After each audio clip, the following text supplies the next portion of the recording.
What if the familiar face you trust most isn't who you actually think they are?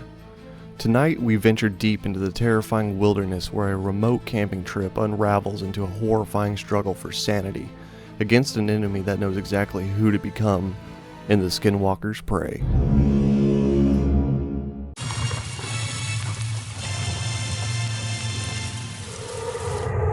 Before we step into these woods, please hit that like button and subscribe to the channel if horror stories are what you're into, and comment down below if you like the story or not. Now let's get into it. Chapter 1, The Beckoning Wild. The sleek SUV purred contentedly as it conquered the final incline, and we crested the ridge. The view that exploded before us was exactly what we'd craved for months, an untouched panorama of rugged wilderness. This was it, our much-needed escape. A remote camping spot picked for its promise of utter solitude and a break from the relentless city grind. Laughter and a sense of giddy relief filled the car. 4 of us, Mark, our enthusiastic, self-proclaimed leader, already planning the first hike. Ben, the quiet observer, a gentle smile playing on his lips as he took in the scenery. Emily, bubbly and optimistic, already humming a tune, her energy infectious, and me, Sarah, feeling the city's stress finally begin to melt away. This trip was a lifeline. The air, when we stepped out, was crisp and clean, tinged with the wild scent of pine and damp earth, a perfume of freedom. As we started unloading the SUV, the sounds of the forest were soothing backdrop of chirping birds and rustling leaves. The idyllic photos we drooled over hadn't done it justice. Perfect, right? Emily chirped, beaming, her eyes sparkling with anticipation. Exactly what the doctor ordered. Mark clapped his hands together. Alright team, let's get Base Camp Alpha established, then relaxation. His usual boisterous confidence was in full swing, and it was contagious. Ben, ever efficient, was already scouting the best spot for the tents, his movements calm and purposeful. I wandered a little, stretching my legs, already feeling a sense of peace settle over me. The ancient pines and gnarling oaks were majestic, their shadows stretching long and cool across the valley below as the afternoon sun began to dip. While looking for a good, flat spot for my tent near a particularly ancient-looking oak, I noticed something peculiar. Etched into its bark, almost hidden by layers of moss, were strange symbols, crude, runic-like markings. They were unsettling, unlike anything I'd seen, and for a fleeting moment, they seemed to shimmer, almost writhe in my peripheral vision. A tiny, unexpected shiver traced its way down my spine. A brief discord in the otherwise perfect harmony of the place. I pushed it aside. Probably just old carvings, nothing more. Find a good spot, Sarah? Mark called out, already wrestling with a tent pole. Think so, I called back, deciding not to mention the marks, no need to dampen the mood. As dusk settled, we had a roaring campfire going, the warmth a welcoming contrast to the cooling air. Stories were told, marshmallows roasted, and the easy camaraderie we shared filled with a small clearing. The earlier unsettling from the tree markings had faded, replaced by the simple joy of being away from it all, surrounded by friends in the vast, quiet wilderness. Later that night, tucked into our sleeping bags, the initial thrill of the remote location began to mingle with a different awareness. The forest, so peaceful by day, now seemed to hold its breath. A profound stillness settled, broken only by the dying crackle of the fire and our soft breathing. Then I heard it, footsteps, distinct, measured, circling just outside our tents. Not the scurrying of a small animal, but something heavier, more deliberate. My heart leaped into my throat. I lay rigid, straining my ears, every nerve ending alive. The footsteps paused near Mark's tent, then continued, slow and stealthily towards Emily's. Were the others awake? I didn't dare make a sound. A cold dread, sharp and sudden, pierced through the remnants of the day's cheer. The silence that followed the receding footsteps was almost worse, thick with an unspoken threat. My skin prickled with an undeniable sensation. We were being watched. Just as my heart began to slow, the whispers started, faint at first, like wind sighing through the pines, but then growing, morphing into sibilant murmurs, snippets of what sounded like conversation, both familiar and utterly alien. They seemed to emanate from everywhere and nowhere at once, slithering into the tents, into our minds. It was as if the very forest itself had found its voice, and it was whispering our names, our fears, twisting our recent words into mocking parodies. The unsettling symbols I'd seen on the oak tree flashed behind my eyes, no longer a minor curiosity, but a burning, ominous warning. Sleep was impossible. The following morning, the cheerful atmosphere of our arrival was a distant memory, replaced by a heavy, unspoken tension. The feeling of being watched of being listened to, was palpable. Mark, his usual confidence visibly shaken, was the first to break the strained silence. "Did anyone else hear anything last night?" Emily nodded, her face pale, the earlier sparkle gone from her eyes. "Footsteps and voices." Ben, his expression grim, simply looked towards the dense tree line, his quietude now heavy with a sharpened understanding of the night's terror. "This place gives me the creeps," Mark finally admitted.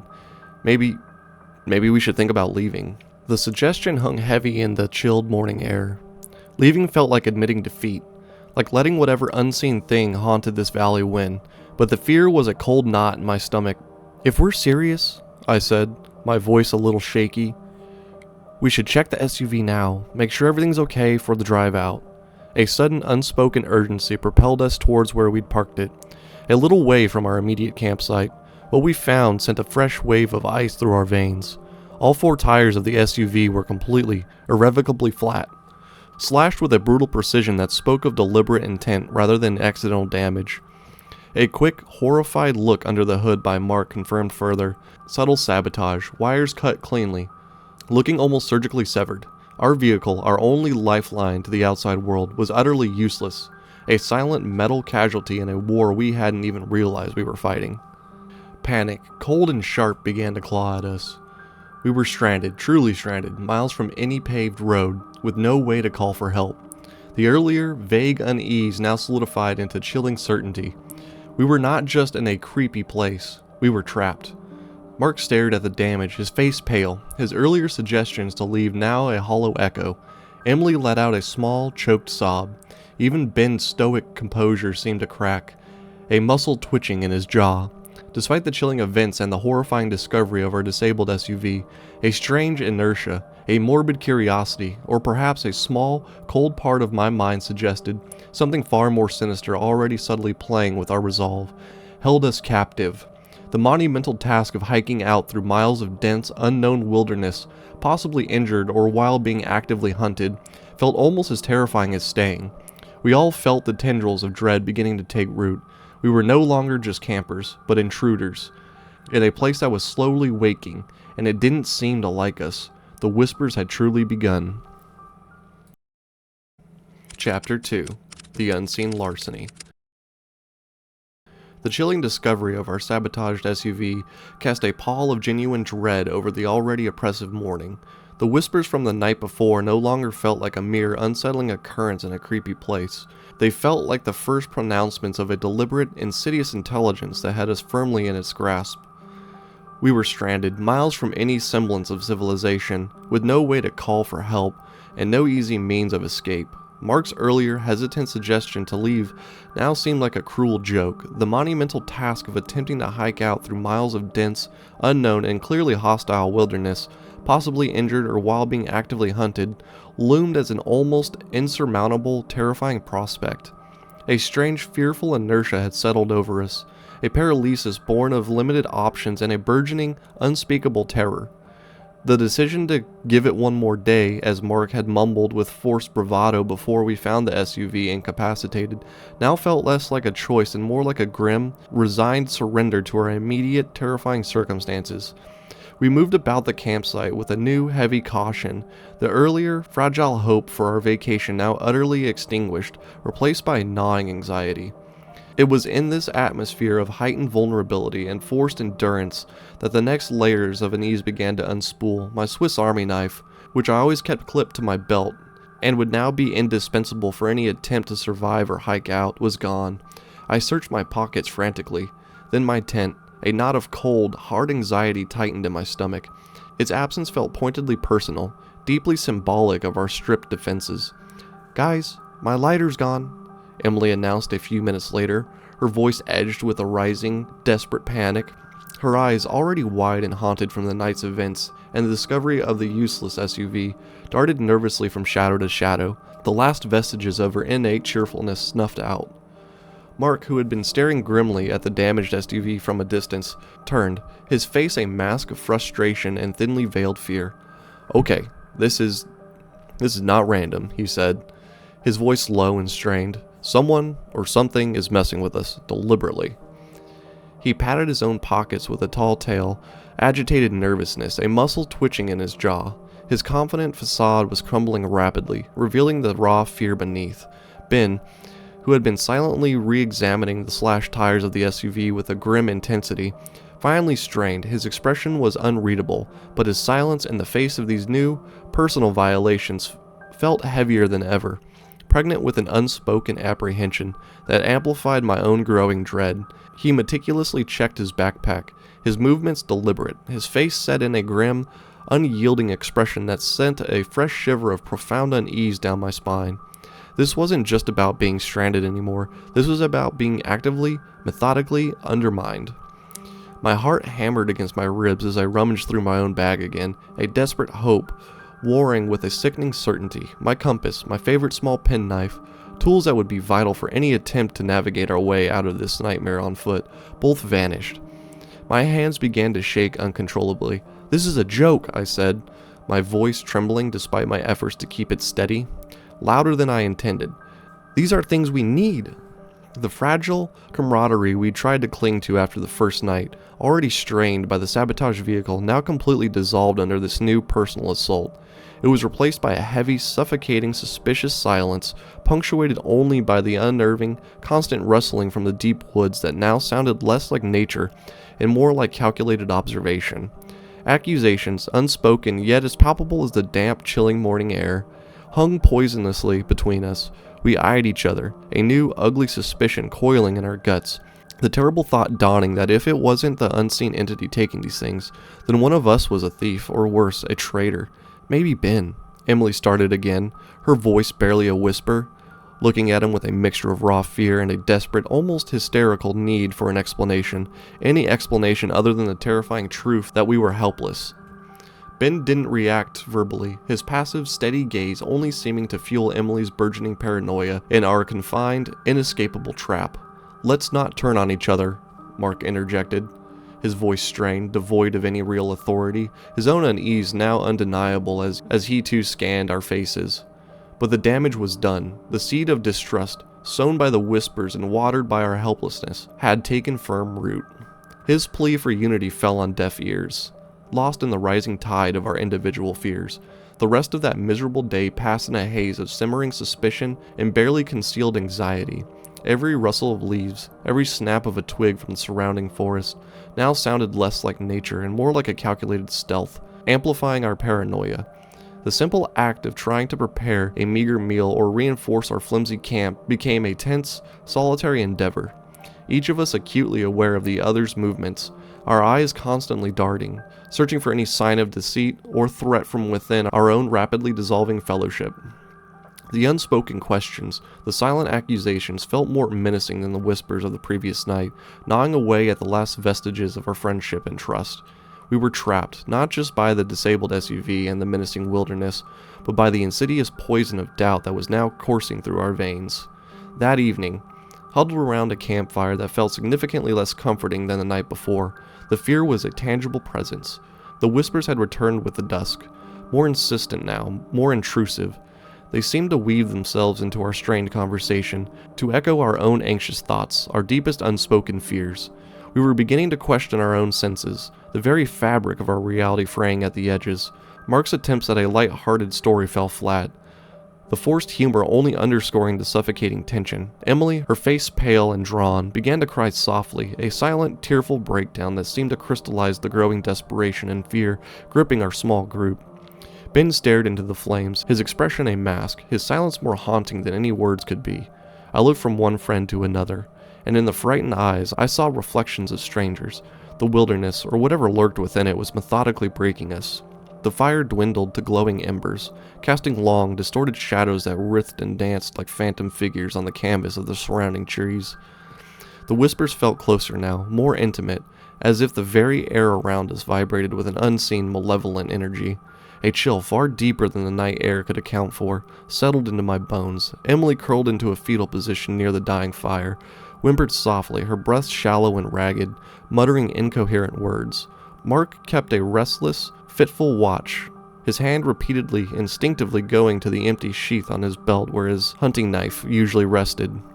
A constant, stark reminder of our inexplicable losses and growing vulnerability. Ben remained a silent enigma, his stillness a disturbing, unreadable counterpoint to our collective frantic energy.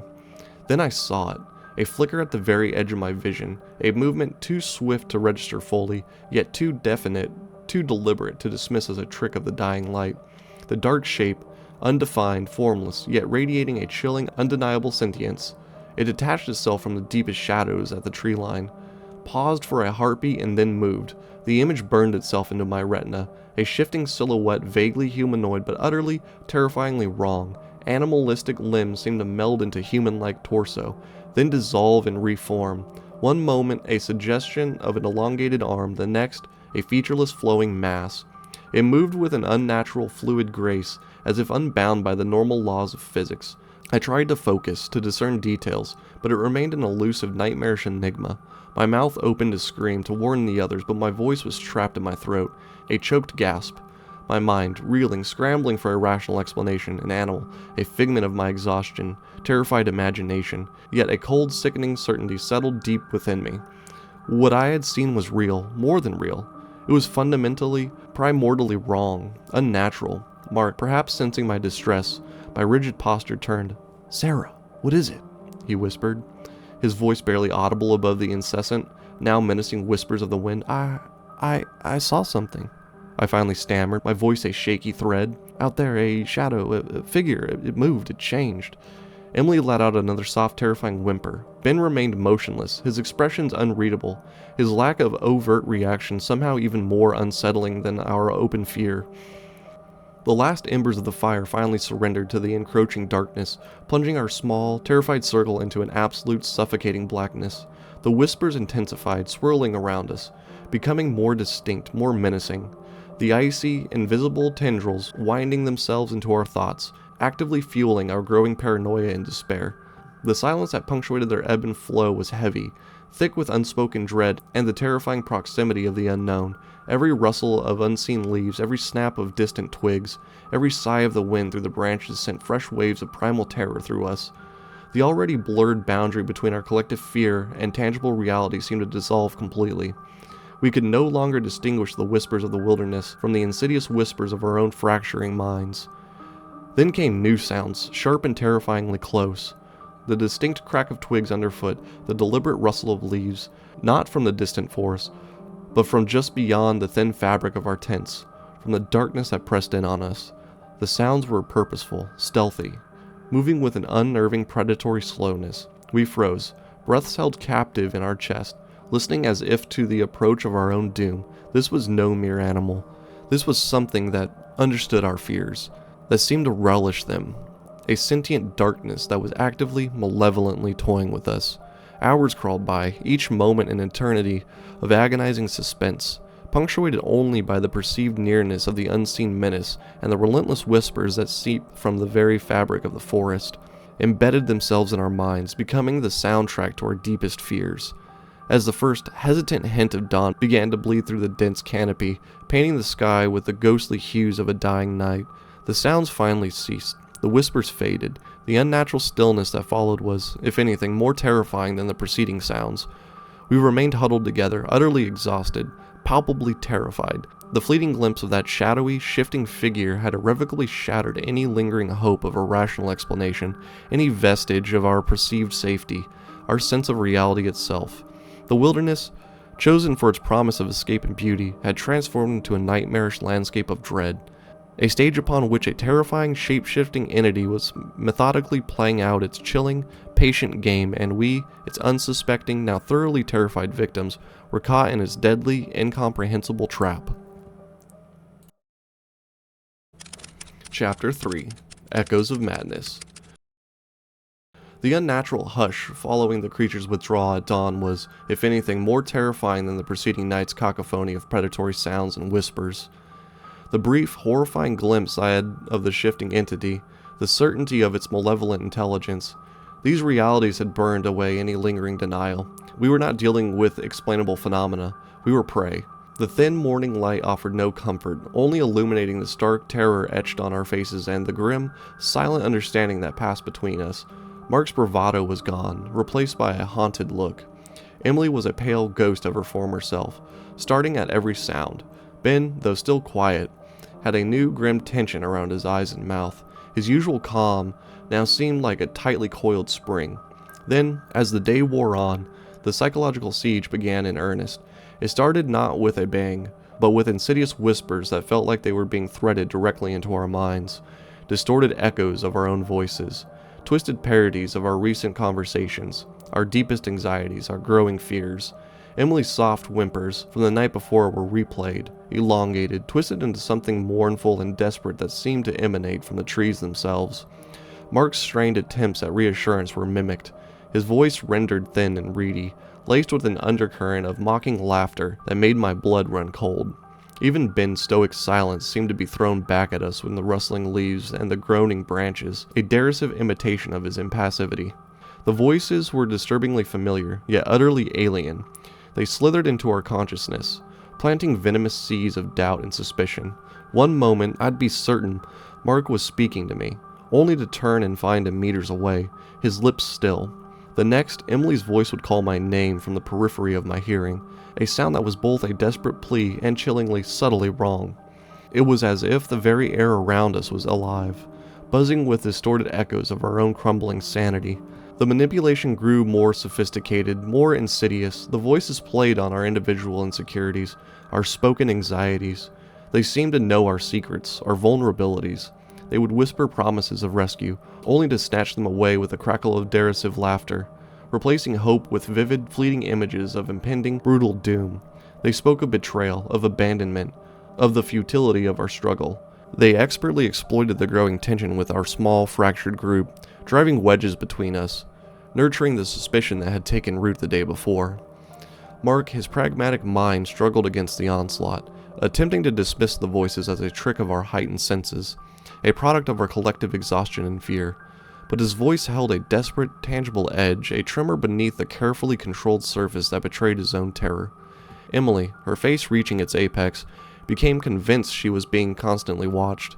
The unseen eyes were following her every move, that the voices were real and speaking directly to her.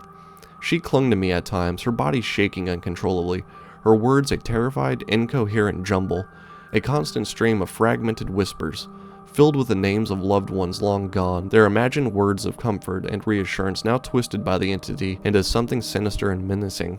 Ben, his silence more profound and unnerving than ever, seemed almost immune to the direct auditory assault. Or was he? His stillness, his unwavering gaze, often fixed on some unseen point beyond our camp, began to feel less like stoicism and more like a calculated, unreadable performance. He was simply unaffected, or was he, in some terrifying way, connected to what was happening? The question, once a fleeting doubt, now planted itself firmly in my mind like a shard of ice, taking root and sprouting tendrils of cold suspicion. The very idea sent a fresh wave of fear, colder than any forest chill, through me. We began to truly question our own sanity. Was this a shared hallucination, a mass delusion driven by our own escalating fears and the oppressive isolation? Or were we genuinely under attack by something malevolent, something ancient, something beyond human comprehension? The lines blurred, the whispers intensified, their chorus becoming a chaotic, invasive cacophony that crawled at every corner of our consciousness. They mingled, overlapped, twisting our own words into hateful accusations and dire threats. The forest itself, the very trees, seemed to creak and groan in complicity with our torment. The shadows dancing and shifting into monstrous shapes, and the inconsistent light flittering through the dense canopy. Our perceptions of space and time fractured, minutes stretched into agonizing hours, and the familiar surroundings of the forest became distorted, surreal, a nightmarish, living canvas for our fears. The first rays of the next dawn, when they fully broke through the oppressive gloom, offered little comfort. Instead, they seemed to merely illuminate the terrifying depth of our own collective despair, exposing our raw fear, our utter vulnerability. The whispers had momentarily faded with the light, but their insidious influence lingered, having woven itself inextricably into the very fabric of our minds. We were exhausted, traumatized, and utterly uncertain if the nightmare was real or simply a fragment of our unraveling collective imagination. In that uncertainty, the inability to trust our own perception was perhaps the most terrifying part of all. We had seen something, heard something, and been relentlessly manipulated by something unseen, something that seemed to feed on our terror. The lingering doubt gnawed at the edges of our minds, threatening to tear apart what remained of our sanity and our fragile, fractured bonds of friendship. The wilderness had become our prison, our tormentor, and now it felt like our unwilling accomplice in this chilling, terrifying game. Chapter 4: Illusory Threats. Then, as if summoned by our despair, the storm hit. It wasn't a gradual descent into inclement weather, but a sudden, violent onslaught. The wind howled like a banshee, tearing through the trees with ferocious intensity, whipping branches into frenzy, flailing limbs that clawed at our inadequate tents. Rain lashed down in horizontal sheets, obscuring the world in a blinding, chaotic deluge. Our small, struggling campfire, our only source of light and psychological warmth, fought a losing battle against the onslaught. Its flames flickering and sputtering, finally extinguished by the relentless downpour, plunging us into a near-total, terrifying darkness. The storm wasn't merely a meteorological event, it felt like a deliberate, malicious attack, a physical manifestation of the forest's rage, aligned with the unseen entity that had been tormenting us. It was as if nature itself was conspiring against us, amplifying our profound isolation, trapping us in a suffocating embrace of wind, rain, and near impenetrable darkness. As the storm raged, our already tenuous connection to the outside world vanished completely. Our cell phones, which we desperately tried to conserve, showed no signal, their batteries finally, inevitably giving up their last vestiges of power. The screens went black, plunged us into a terrifying abyss of absolute technological isolation. We were utterly cut off, stranded in the heart of a hostile wilderness, at the mercy of the elements and whatever unseen horrors lurked within their violent embrace. Our dwindling supplies became a stark, immediate reminder of our vulnerability. Our meager rations were rapidly depleting, and the thought of finding more in this maelstrom was laughable. The water we had collected, precious and life-giving, was now potentially contaminated by the storm's fury, the runoff swirling with mud and debris. Our small emergency kit, once a source of comfort, now seemed pathetically inadequate, a fragile, symbolic shield against the overwhelming forces arrayed against us. The chilling realization that we were completely alone, with no conceivable hope of rescue in these conditions, settled upon us like a physical, crushing weight. The psychological effects of this compounded isolation were even more devastating than the physical hardships. The continuous violent assault of the storm, the deafening howl of the wind, the relentless percussive drumming of the rain on our collapsing shelter, further amplified our already heightened state of anxiety and terror. Each powerful gust of wind, each deafening clap of thunder that seemed to shake the very ground beneath us, sent fresh shivers of primal fear down our spines, reminding us of our utter helplessness. The profound darkness, deepened by the storm's fury, magnified the menacing dance of shadows, playing relentless tricks on our exhausted minds. The storm itself became a terrifying symbol of our despair, reflecting the chaotic state of our minds. The relentless assault of the wind and rain mirrored the ceaseless barrage of whispers that, to our horror, continued to plague us, now seeming to ride on the wind. Even in our increasingly desperate, drenched situation, the rain seemed to wash away not just the dirt from our clothes, but also the last remnants of our hope. The wind, with its chilling, invasive touch, intensified our growing fear and desperation. Our already strained relationships began to completely unravel under the immense pressure. Mark, his pragmatism long since fractured by fear, exhaustion, and the ceaseless psychological torment, became increasingly irritable, his fear manifesting as anger and suspicion. His attempts to maintain order and a semblance of rationality seemed feeble and desperate against the overwhelming onslaught of the storm and the continuing, insidious whispers. He started accusing us of paranoia, of imagining things, of letting fear control our minds, but his voice trembled uncontrollably, betraying the raw terror and uncertainty hidden beneath the facade of forced, angry calm. Emily, her fear amplified by the impenetrable darkness and the storm's unrelenting fury, became increasingly agitated, almost catatonic at times, then bursting into hysterical sobs. Her terrified whispers, once soft and mournful, now took on a frantic, desperate edge, filled with accusations of betrayal and abandonment. Her words often lost in the roar of the storm, she clutched at any physical object available, a tent pole, my arm, a damp sleeping bag, her grip desperate and trembling. She spoke of seeing shadowy figures moving amongst the trees even though the driving rain and her infectious terror was a creeping cold that seeped into our very bones. Even Ben, who had previously appeared almost impervious to the psychological manipulation, began to show undeniable signs of strain. His silence, once a mask of stoicism, now felt like a manifestation of a deep growing inner turmoil. His eyes, normally calm and steady, now held a hunted look, reflecting the escalating fear that gripped us all. His occasional sharp, involuntary intakes of breath were the only outward betrayals of the fight that he was undoubtedly waging against the unseen, internal terror. My own mental state deteriorated steadily. The storm, the profound isolation, the lack of sleep, and the lingering cumulative effects of the relentless psychological assault combined to create a nightmarish cocktail of pervasive fear, unshakable doubt, and suffocating despair. I found myself constantly scanning the impenetrable darkness around our failing shelter, searching for any sign of movement, any hint of the unseen entity that continued to taunt and manipulate us. Even the smallest sound that wasn't the storm, the faintest imagined rustle of leaves, sent jolts of pure terror through my body.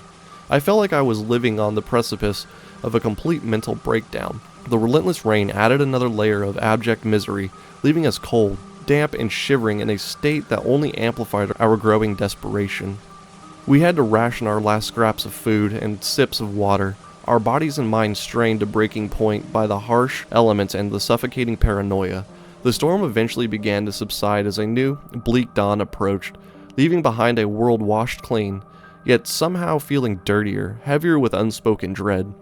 The trees, stripped of many leaves by the wind, stood like skeletal sentinels against the bruised gray sky. The air, thick with the smell of wet earth and decaying vegetation, held a chilling stillness that was arguably more unnerving than the storm's recent fury. We were utterly exhausted, drenched to the bone, and our spirits were even more depleted than our meager supplies. But the respite offered by the cessation of the storm was horrifyingly short-lived. A new, more insidious and terrifying personal horror began to unfold.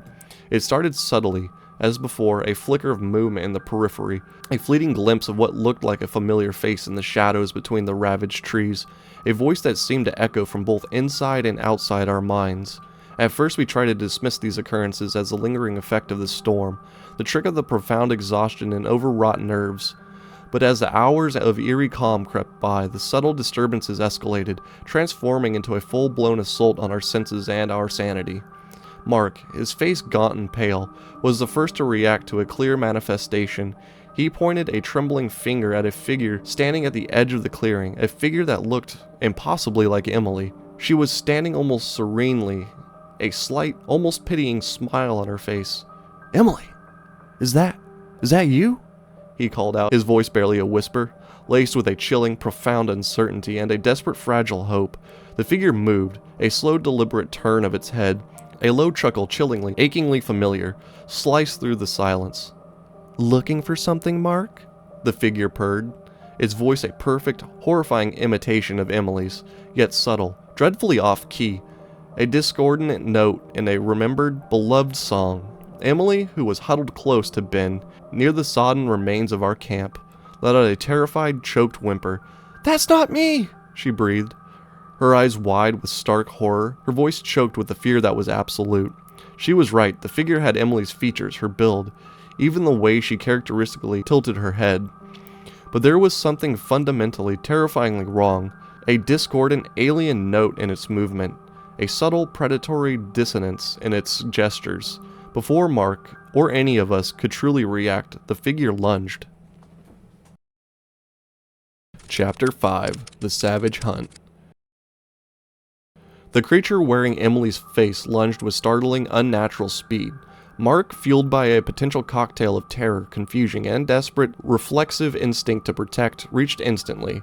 He scrambled back, shouting Emily's name in a voice raw with disbelief, simultaneously lashing out with a heavy branch he'd instinctively grabbed. The sound of the blow, the sickening, hollow thud of wood against something that yielded like flesh, but felt profoundly wrong, echoed through the clearing. A scream, not Emily's, but something guttural, animalistic, and filled with an otherworldly rage, tore through the air. The figure collapsed, not like a human, but like a puppet whose strings had been cut, its form seeming to momentarily dissolve into a shifting mass of shadows before it vanished utterly into the undergrowth. Mark stared at his hands, then at the real Emily, who was still cowering beside Ben, his face ashen, trembling violently.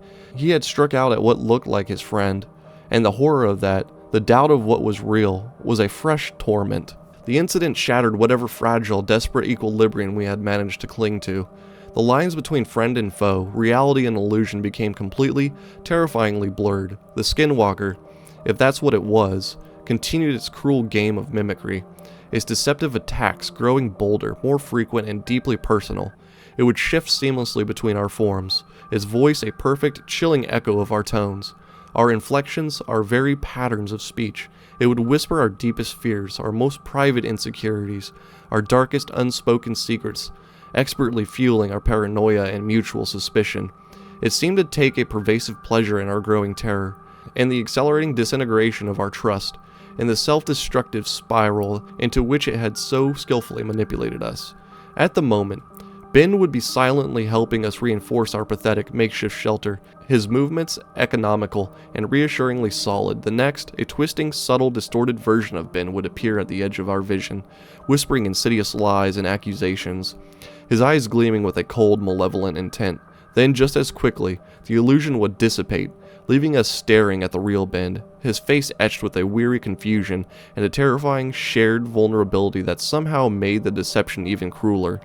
Emily, already the most emotionally fragile of us, bore the brunt of the Skinwalker's psychological assault. The creature preyed on her deep-seated anxieties, her fears of abandonment, her grief. It whispered to her constantly, feeding her delusions, fueling her already intense paranoia until she became convinced that each of us, one by one, was a Skinwalker in disguise, that we were plotting against her, that we would eventually betray and abandon her to its horrors. Mark, meanwhile, attempted to cling to the vestige of reason and rationality, desperately trying to maintain some semblance of order and sanity amidst the escalating chaos. But even his resolute, pragmatic mind began to visibly crack under the relentless psychological pressure. The Skinwalker mirrored his unwavering certainty, twisting his attempts at strength into a weapon against him. His efforts to impose order and structure seemed increasingly futile, his leadership degenerating into increasingly frantic, contradictory demands and sharp accusations. I myself became increasingly reliant on Ben's quiet, steady presence, his rare, brief utterance of common sense serving as a desperate, fraying anchor in the escalating madness. His measured responses, his calm demeanor when faced with direct threats, became my last lifeline to sanity. But even that faltered as he too began exhibiting subtle, though less extreme signs of the psychological disintegration affecting us all. The Skinwalker's attacks weren't solely based on mimicry, they were a complex, multi-layered assault on our minds, using our own deepest insecurities and our fears as potent weapons against us, turning us against each other, isolating us both individually and as a group. The psychological manipulation was insidious, devastating, slowly eroding our sanity, our trust, and ultimately our very will to survive. We were trapped in a suffocating psychological maze of our own making, a terrifying labyrinth of fear and paranoia meticulously built by the Skinwalker and fueled by our own rapid crumbling inner worlds. The days blurred into nights, a chaotic, indistinguishable blend of gnawing fear, profound exhaustion, and escalating paranoia. The once idyllic wilderness had transformed into a terrifying, hostile landscape populated by our own distorted reflections. The phantom voices of our loved ones now twisting into agents of chaos and profound distrust. We were no longer simply fighting for survival. We were struggling desperately to retain our sanity, to hold on to the rapidly diminishing fragments of reality that still remained. Each moment brought with it a new, sickening wave of fear, a fresh layer of perceived betrayal, a deepening, overwhelming sense of hopelessness. The Skinwalker, unseen yet ever present, played its horrifying game of deception and malicious, undeniable expertise, driving us relentlessly to the very brink of madness, one perfectly crafted, soul-destroying illusion at a time. Then the true physical assault began, a horrifying escalation from the psychological torment. I was gathering damp wood, my senses screaming, when a searing pain ripped through my leg, a sharp, agonizing slash that left me gasping, stumbling back, blood, dark and warm, welled instantly, staining my trousers crimson. Through the haze of shock and agony, I caught a fleeting glimpse of something inhuman, something wrong, a blur of dark fur and elegant claws. Before it vanished into the dense undergrowth, it left behind only the searing pain and the chilling, undeniable certainty of its brutal physical presence. Panic erupted. Mark, his eyes blazing with a terrifying mixture of fear and protective rage, lunging forward from our camp with his sharpened branch, roaring something unintelligible, a primal scream of terror and fury, and charged into the darkness where the creature had disappeared. Ben, his face a mask of grim focus, reacted with surprising speed, reaching me, his hands surprisingly steady as he assessed my bleeding wound. quickly ripping strips of fabric from his own shirt to fashion a crude but tight makeshift bandage.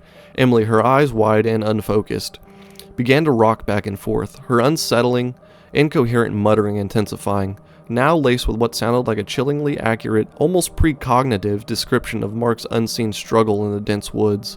It was as if the creature was using her as a conduit, her fracturing mind a twisting, unwilling map to our own demise. The sounds that followed from the force were horrifying. Mark's initial cries of rage devolved into choking gasps of pain, punctuated by sickening thuds and tearing sounds. I can only imagine the brutal ferocity of the attack, the savage power of the creature as it tore at him. After what I felt like an eternity of agonizing suspicion, the sounds ceased abruptly, leaving behind an unnervingly profound silence, broken only by Emily's increasingly frantic, chilling muttering and the distant, mournful sigh of the wind. Ben, his face pale with a mixture grim of determination and palpable worry, helped me carefully to my feet. We cautiously crept towards where we had last seen Mark charge into the trees, our hearts pounding in our chests, each step accompanied by a wave of icy dread. What we found was horrifying. Mark lay sprawled on the blood-soaked ground, his body battered and twisted, his clothes shredded and stained crimson. He was alive, but only just. His breathing was shallow and ragged, his eyes vacant, staring unseeingly at the indifferent gray sky. The wounds covering his body were horrific, deep gashes and vicious lacerations, some of which revealed the gleam of bone. It was sickeningly clear that the Skinwalker had not simply attacked him. It had attempted to destroy him, to rip him apart. The creature's violence had escalated to a sickening, terrifying new level. Ben, with a calmness that was both profoundly unsettling and undeniably admirable in its efficiency, immediately set to work assessing Mark's catastrophic injuries, moving with surprising medical competence, despite the horrific nature of the scene. He applied pressure, used more strips of cloth to create makeshift field dressings, his face betraying none of the revolution that churned in my own gut.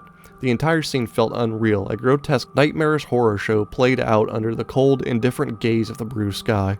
The brutal attack on Mark was a definitive turning point. The subtle and not-so-subtle psychological warfare of the Skinwalker had irrevocably transformed into a full-scale, savage physical assault, a blatant, terrifying display of its raw power and its brutal, murderous intent. We were no longer merely victims of a cruel, manipulative game. We were targets, marked for destruction. The idyllic wilderness had become a gruesome, bloody battleground, and our only, increasingly desperate objective was survival. The next few days, or perhaps it was only one long, continuous nightmarish day, time had become so distorted, were a blur of frantic, terrified activity.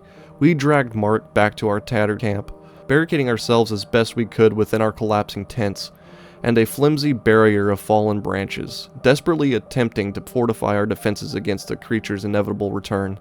The fear was a constant, palpable presence, a suffocating blanket that weighed down on our every movement, our every ragged breath, every shadow that danced, every rustle in the leaves beyond the pitiful defenses, every snap of a twig in the oppressive stillness that sent a fresh wave of icy, debilitating terror through our veins. Sleep became an unattainable luxury we could ill afford, our minds constantly hyper-alert, our senses heightened to an almost painful degree, our bodies perpetually tense with a dreadful, exhausting anticipation. The creature's attack, or perhaps visitations is a better word, became more frequent, more brazen, and more violent. It would appear at the very edge of our makeshift defenses, often just beyond the reach of our flickering, pathetic fire. Its form shifting and changing in the shadows, a terrifying, mesmerizing dance of darkness and flesh. It would mimic our voices, our deepest fears, our most painful anxieties, its whispers now carrying a sharpened, cruel edge, amplifying our paranoia and deepening the fissures of distrust that had irrevocably formed between us. Ben surprisingly remained the most outwardly stable amongst us, his grim, quiet determination and steady hand intending to mark and reinforcing our defenses a stark, anchoring contrast to our collective, unraveling panic. His focused actions became our only solace, our last desperate, flickering grasp at hope in the face of overwhelming, encroaching terror. One night, as a cold rain began to fall again, chilling us to the bone, the creature focused its attention on Emily. We heard her screams, a piercing, blood-curdling sound that ripped through the oppressive night, a desperate, final-sounding cry for help that was almost instantly swallowed by the darkness and the rustling trees. We scrambled towards her. Ben and I, armed with our pathetic makeshift weapons, sharpened sticks and a few rocks, our hearts pounded in our chests, raw fear momentarily giving way to a primal, desperate need to protect her. We found her cornered near a tattered entrance of what had been her tent, her body already covered in deep, bleeding scratches, her clothes torn, her eyes wide and vacant, with an extremity of terror that stole my breath. The creature, in the form of a grotesquely distorted, impossibly large wolf, its fur matted and dark, stood just a few feet away from her, its eyes glowing with a chilling, malevolent intelligence. Its lips were drawn back in a silent snarl, revealing rows of needle-sharp teeth. The ensuing struggle was a chaotic, nightmarish blur of flashing shadows, desperate cries, and the sickening thud of bodies coiled with earth and tree trunks. Ben and I fought with a savage, primal desperation, fueled by terror and sheer, unthinking will to survive, to protect Emily, to protect ourselves. Mark, roused by the commotion of Emily's screams, even tried to drag himself into the fray, roaring incoherently, a broken, furious warrior. But he was too weak, collapsing back with a groan of agony. Ben, despite his usual quiet demeanor, fought with a brutal, focused efficiency, his movements surprisingly precise and deadly as he jabbed and struck with his sharpened stake. Even Emily, galvanized by the immediate threat to her life, fought back with a ferocity born of ultimate desperation, her struggle both heartbreaking and oddly inspiring. We somehow, impossibly, drove the creature back into the darkness, its parting snarl a promise of return, but the victory, if it could be called that, was hollow, won at a terrible, bloody cost. Emily was badly injured, her leg broken or severely sprained, her body covered in deep, vicious wounds that had bled profusely. Mark, his previous injuries aggravated by his attempt to fight, had lapsed into unconsciousness, his breathing alarmingly shallow. Ben had a long, deep gash along his arm, and I had sustained fresh cuts and bruises. We were all injured, exhausted, and our spirits were at their absolute lowest ebb. But we were, for the moment, still alive, for now. The Skinwalker's attacks had escalated to a horrifying, undeniable level of brutal physical reality, and we knew with a chilling, soul-deep certainty that it was only a matter of time before it struck again, with perhaps final, fatal force. The fight for survival had become a brutal, desperate, and seemingly hopeless struggle, leaving us wounded, both physically and emotionally, teetering on the very brink of utter collapse. The idyllic camping trip had transformed into an indescribable nightmare of unimaginable, escalating proportions. The once familiar faces of our friends now seemed twisted and distorted by pain and terror, and the ever-present fear that the creature would be wearing any of their masks, or even our own, was a constant, insidious torment. We were losing our minds, and we were rapidly losing hope. But the fight to survive, to cling to the shredded remnants of our sanity, somehow, against all odds, continued. The night was thick with an almost tangible terror, and the dawn seemed impossibly, agonizingly far away. Chapter 6: Masks of Carnage. The flickering, pathetic fire we'd managed to rekindle cast long, dancing shadows, painting grotesque parodies of movement on the face of my broken friends. Emily lay moaning softly, her leg grotesquely swollen and crudely bandaged, shivering despite the damp blankets I'd piled on her. Mark was unconscious, his breathing shallow, his body a roadmap of savage wounds that Ben and I had done our best to clean and bind in the terrifying gloom. Ben himself had a deep, bleeding gash on his arm, and I was a mess of cuts, bruises, and the throbbing agony of my slashed leg. Every muscle screamed in protest. We were ghosts, hollowed out by pain, terror, and sleepless, watchful nights. For what felt like an eternity, perhaps only an hour, an unnatural stillness had descended after we drove back the wolf creature. It wasn't peace, but the coiled silence of a predator gathering itself. We exchanged fearful, exhausted glances, the unspoken question hanging heavy and suffocating in the damp air. When would it return? Then, the assault resumed, not with a subtle creep, but with a terrifying, orchestrated suddenness. A low growl, a sound that vibrated deep in our chests, emanated from the dark just beyond our flimsy barricade. Slowly growing in intensity, it seemed to surround us, a tangible wave of malice pressing in. "It's back," Emily whispered, her voice barely audible above the rising menace, her eyes wide with a terror that reflected the flickering, dying firelight. Ben, grim-faced, nodded curtly. He gripped his sharpened stake, its point stained dark, and positioned himself protectively against Emily and Mark. "Stay close," he instructed, his voice low and firm.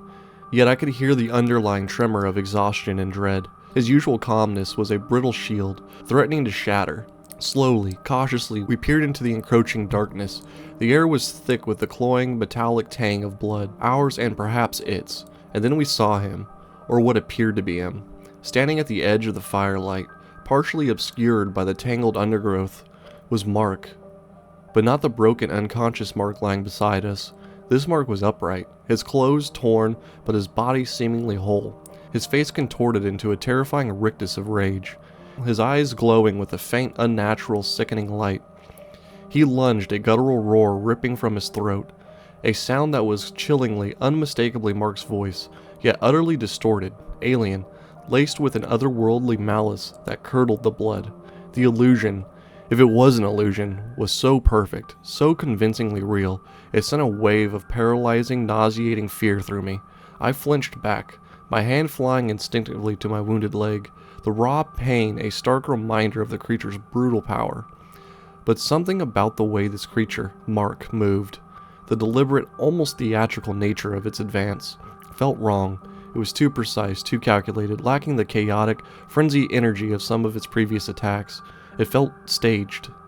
Ben, his eyes narrowed, must have sensed it too. "It's a trap," he hissed, his voice barely a whisper. "It's trying to lure us out, to separate us." The creature, Mark, continued its slow, menacing advance, its eyes glowing fixed on us, its movement deliberately provocative, designed to exploit our connection to Mark, to toy with our fears, to push us past the brink of madness. The strategy was insidious, a masterful, horrifying demonstration of psychological manipulation, woven into a physical threat. Emily, her breath coming in ragged, terrified gasps, let out a whimper of pure primal terror. "Mark! No, I can't!" She stumbled back against our flimsy shelter, her eyes filled with a horror that chilled me to the bone. Then, as if on cue, another figure emerged from the darkness on our flank, a hulking, shape-shifting blur that solidified with horrifying speed into the form of the grotesquely distorted wolf creature from before, its fur matted with what looked like flesh blood, its eyes glowing with the same malevolent, intelligent light. This wasn't just a single entity attacking from different angles. It felt like a coordinated assault by multiple beings, or multiple manifestations of the same horrifying consciousness, their forms shifting and merging, their true nature obscured by a constant, terrifying flux of deception. The Skinwalker wasn't just one creature.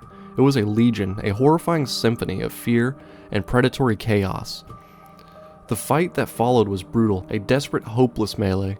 We fought not with courage, but with the raw, unthinking desperation of cornered animals, fueled by adrenaline, exhaustion, and a primal, flickering will to survive against impossible odds. The creature masqueraded as Mark fought with terrifying strength and a chilling, calculated precision. Its blows aimed to maim and incapacitate. The wolf creature attacked with savage, relentless ferocity, its fangs bared, its claws tearing at our flesh and our pathetic defenses. We were overwhelmed, outnumbered, our fragile barricade crumbling under the relentless, two-pronged onslaught. Ben, despite his exhaustion and the bleeding wound on his arms, fought with a grim, focused determination that was awe-inspiring in its ferocity. His movements were surprisingly agile and brutally effective as he thrust and parried with his stake, trying to keep both creatures at bay, trying to shield Emily and the unconscious Mark. He fought not just to survive, but to protect us, to shield us from the creature's unbridled malice. His every move was a desperate calculation, a ballet of survival in the face of overwhelming certain horror. He was our anchor, our last fading hope in the face of utter annihilation. The battle was dizzying, terrifying blur of flashing claws, snapping teeth, guttural roars, and the sinking thud of bodies against the unforgiving forest floor. The air grew thick with the smell of fresh blood, our desperate cries and the creature's snarling, horrific symphony of pain and terror. We were bleeding, bruised, battered beyond endurance, our hope dwindling with each passing, agonizing moment. Then the creature, Mark, with a chilling, triumphant roar, broke through Ben's desperate defense. Ben turned to meet the immediate threat, thrusting his stake, but the wolf creature seized the opening, lunging from the side. I screamed Ben's name as the wolf's massive jaws closed around his already injured arm, pulling him off balance with a sickening crunch of bone. He cried out, a sharp, agonizing sound as the creature, Mark, brought a heavy, claw-like hand down on his exposed back. Ben fell. The creatures paused, as if savoring their victory, their glowing eyes fixed on his crumbling form. Then, as suddenly as it began, the attack ceased. The creature, Mark, and the wolf creature seemed to melt back into the oppressive darkness of the surrounding forest, leaving behind a trail of unimaginable destruction, a silence more terrifying than the preceding chaos, and a lingering sense of profound, soul-crushing dread that settled deep and cold in our bones. We lay there, Emily sobbing uncontrollably, me staring in shock, horrified disbelief at Ben's still form, our bodies trembling with exhaustion, pain and fear so profound it felt like a physical illness. Our minds reeled from the sheer brutality of the attack, from the creature's horrifying ability to shift forms and manipulate our deepest emotions. The line between sanity and madness had not just blurred, it had been obliterated. We had survived the immediate onslaught, but the cost was unimaginable. The masks of deception had been instruments of a terrifying, brutal symphony, and its final, chasing crescendo had left us utterly broken. The Skinwalker's game was far from over. It felt as though it had only just begun its true final act. The night was an abyss. The dawn, if it ever came, promised only more horror. Chapter 7: The Weight of Loss. Dawn arrived, not as a promise of salvation, but as a stark, unforgiving illuminator of our ruin. The first weak rays of sunlight, filtering through the blood-spattered leaves and tangled branches surrounding our ravaged campsite, fell upon Ben's still form. He lay where he had fallen, twisted and broken.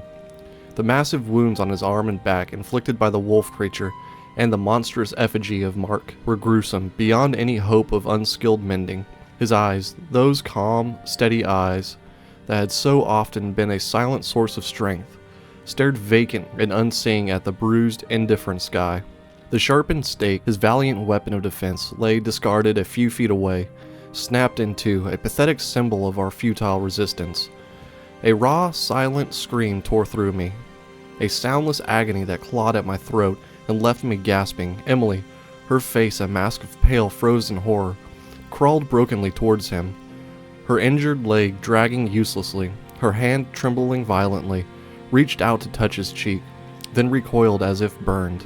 Her soft, muffled sobs, ragged and choked with despair, were the only sound that broke the suffocating, heavy stillness of the forest, a mournful counterpoint to the first, cruelly cheerful notes of bird singing filtering from the less violated parts of the woods. Mark, the real Mark, remained unconscious, a barely breathing testament to the creature's earlier savagery. His presence, once a source of leadership, now only amplified our sense of utter desolation. The weight of Ben's death pressed down on me, a physical force crushing the last vestiges of my hope, my will. He had been our protector, a quiet shield against the relentless onslaught, the unspoken anchor of our rapidly dissolving sanity. Now he was gone. Guilt, sharp and merciless, gnawed at me, accusing tide of self-recrimination. Had I done enough? Could I have done more? Could any of us? The questions echoed in the hollow chamber of my mind, unanswered, torturous. My own wounds, the throbbing ache in my leg, the myriad cuts and bruises, seemed insignificant, almost unreal, compared to the gaping, unbearable void his absence ripped through our small, shattered group. The passive fear that had been our constant companion was now overshadowed, almost eclipsed by a paralyzing, immobilizing wave of profound grief. The remaining hours of that dreadful morning were a blur of numbing sorrow and futile, desperate attempts to cope with the unimaginable. We couldn't bury Ben, not properly. The ground was too hard, our strength too depleted, the very idea too final. We managed only to cover him with branches and leaves, a pitiful makeshift cairn, each movement a painful, silent acknowledgement of our irretrievable loss. Emily, her face streaked with tears and dirt, collapsed several times beside his crude grave, her body racked with uncontrollable sobs, her spirit utterly broken. Mark remained lost to us, his shallow breaths the only sign he still clung to life, though what kind of life it was, or would it be if he woke, was a terrifying unknown. His eyes, when they flickered open briefly, held no recognition, only a disturbing, vacant intelligence that seemed to reflect the creature's influence, deepening my sense of unease and utter isolation. That night, if it could be distinguished from the preceding eternity of darkness, the silence in our ruined camp was different. It was no longer filled with the menacing, taunting whispers of the Skinwalker, but with the palpable, suffocating weight of our collective grief and utter defeat. The forest, once a terrifying, sentient entity, now seemed vast, cold, and utterly indifferent to our suffering, a silent, impartial witness to our despair. The fire, which we hadn't the strength or will to rebuild properly, had dwindled to a handful of dying embers, mirroring the fading, guttering flames of our own spirit. Sleep was an impossibility, replaced by a torrent of horrifying, replaying images. Ben's fall, his lifeless eyes, the creature's shifting, triumphant forms, its malevolent, knowing gaze. His loss wasn't simply the loss of a friend, a protector. It was the definitive extinguishing of our hope. He had been the quiet glue holding the frayed edges of our sanity together, the voice of unspoken reason, the unwavering, if understated, source of strength in the face of overwhelming, soul-crushing terror. Without him, our fragile, traumatized alliance began to completely disintegrate. The bonds of friendship irrevocably weakened by shared terror, by suspicion, by the crushing weight of survivor's guilt. We were no longer a united front. However small, against the unseen evil, we were individuals, fractured, isolated, each grappling with our own personal demons in the face of an implacable external one. Emily, her leg now visibly swollen and likely infected, her spirit shattered by Ben's death and her own injuries, retreated almost entirely into herself. Her once vibrant, resilient personality was extinguished, replaced by the hollow shell of a person, her eyes haunted by a deep, inconsolable sorrow. She barely spoke, her body often shaking with barely contained sobs or tremors of fever. Her silence was more eloquent than any words. It spoke of a profound, unbearable grief, a sorrow that would likely never heal, a terror that had become her only reality. Mark remained an enigma, his consciousness flickering, his behavior when briefly lucid as erratic and unpredictable as the creature's own shifting forms. One moment, he would seem entirely withdrawn, his gaze in some distant, horrifying emptiness. The next, he would mutter unintelligible words, his eyes, when they focused, flashing with that disturbing, unsettling intelligence that felt less like Mark and more like a horrifying echo of the entity that had attacked us. His movements were jerky, uncoordinated, almost animalistic. Was he truly, irretrievably under the creature's control, or was something else, something worse happening to his mind? The terrifying suspicion that he might now be an unwitting or unwilling agent of the creature, a hidden ally of the very thing that was destroying us, began to take firmer root in my mind, poisoning what little remained of our shattered trust, our desperate hope. The weight of my own guilt pressed heavily upon me, a suffocating shroud. This camping trip, initially conceived as a carefree, joyful escape, had become a grotesque, protracted parody of friendship, a horrifying descent into a nightmare from which there seemed no possible escape. The images of Ben's death, the blood, the stillness of his lifeless eyes, the brutal finality of it all, haunted my every waking moment and terrorized my brief, exhausted snatches of sleep. I was consumed by the tormenting, unshakable feeling that if I had been stronger, quicker, more vigilant, if I had understood the threat sooner, Ben might still be alive. This profound despair had become our constant companion, a chilling, silent shadow mirroring our exhaustion, our desperation, and our rapidly diminishing hope. The creature's physical attacks were brutally effective, but a psychological manipulation, its calculated fracturing of our bonds, its exploitation of our vulnerabilities to sow discord and mistrust had been even more insidious, more devastating. It had succeeded in destroying us from the inside out. We were trapped in an inescapable cycle of fear and despair. The forest, once a place of refuge and anticipated adventure, was now our prison, its ancient trees bearing silent, indifferent witness to our slow, agonizing descent into madness and grief. The Skinwalker had already won, even before it inevitably struck again. Our escape, if there ever truly was one, now seemed a fading, desperate, impossible dream. The masks of deception were everywhere, even in the face of the defying and the lost, and we were utterly alone, adrift in the suffocating darkness of our own despair. Chapter 8. Desperate Flight, Fading Hope. The gnawing emptiness of Ben's absence, the terrifying stillness of Mark's near-comatose form, and Emily's fevered, whimpering state spurred a desperate, primal instinct through the suffocating blanket of my grief. We couldn't stay here, waiting for the inevitable return of the creature, waiting to be picked off one by one in this bloody, accursed clearing. We had to try to move, to escape, to find help. It was a plan born of sheer desperation, a fragile, fluttering heartbeat of defiance against the crushing weight of hopelessness. It was all we had left. With agonizing effort, I tried to rouse Emily. Her eyes, when they focused on me, were haunted, vacant, reflecting a terror so profound it seemed to have consumed her from within. Her leg was a swollen, discolored mess, and even the slightest movement caused her to cry out in pain. Mark was an even greater challenge. He was mostly dead weight, his body limp, though occasionally his limbs would twitch. A low guttural sound would escape his lips, sounds that were chillingly reminiscent of the creature itself. A cold dread filled me. Was he already lost to us? His body a vessel for something else? Somehow, I fashioned a crude travois for branches and strips of our torn tents for Emily. A horrifying parody of a rescue. Getting Mark to move was a nightmare of dragging and half-carrying. His unsettling lips formed interspersed with movement of rigid, unnatural resistance. His unsettling limp form interspersed with movements of rigid, unnatural resistance. Our progress, if it could be called that, was agonizingly slow, a torturous crawl through the dense, unforgiving undergrowth. The stream, which I vaguely remembered as a possible path to safety from our earlier, disastrous maps, was my desperate, almost forgotten goal. If we could reach it, follow it downstream, it was a sliver of hope so thin it was almost transparent. Every rustle of leaves, every snap of a twig, every shadow that danced in the periphery sent jolts of fresh terror through me.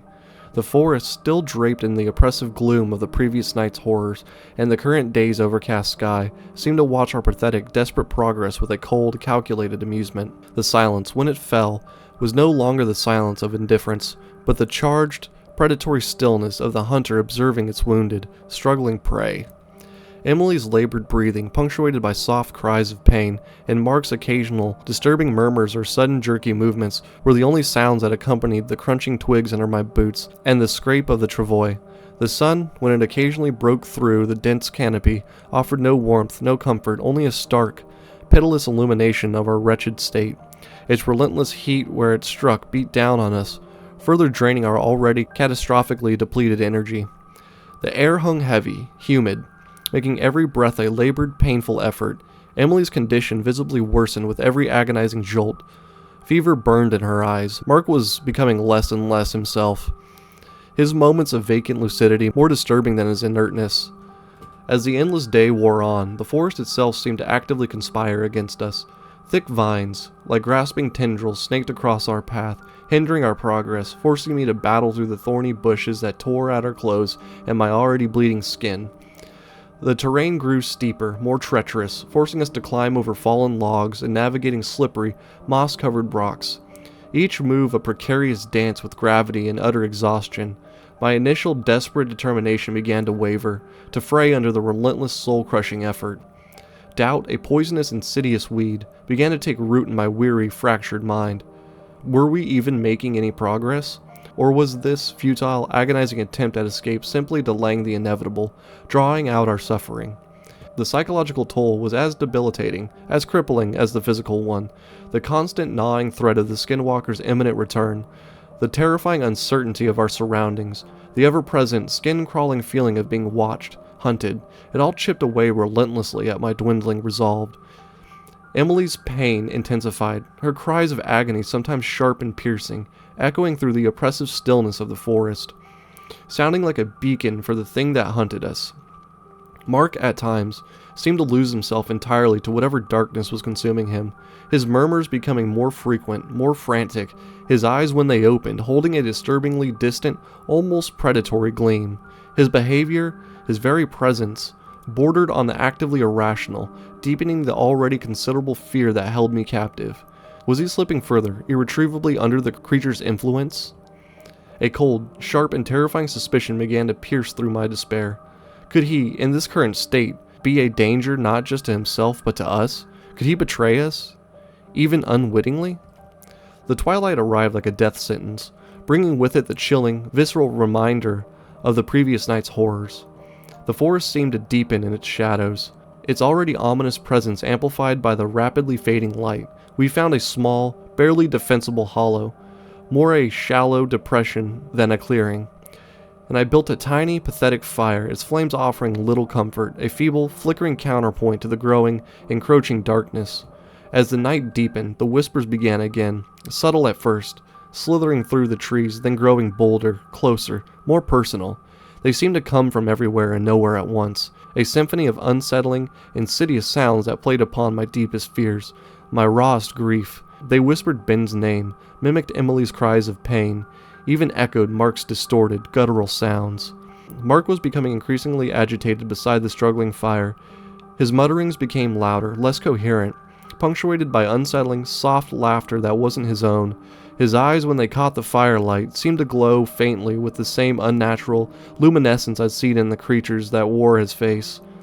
His behavior became increasingly erratic, unpredictable, making him more of a terrifying liability than a companion in suffering. The fear that had gripped me during the day was now amplified tenfold, transformed into a suffocating, paralyzing dread. I was not only fighting the hostile wilderness and my own crushing exhaustion, but also the horrifying, growing certainty that one of my last two companions was no longer entirely human, perhaps actively complicit in our torment.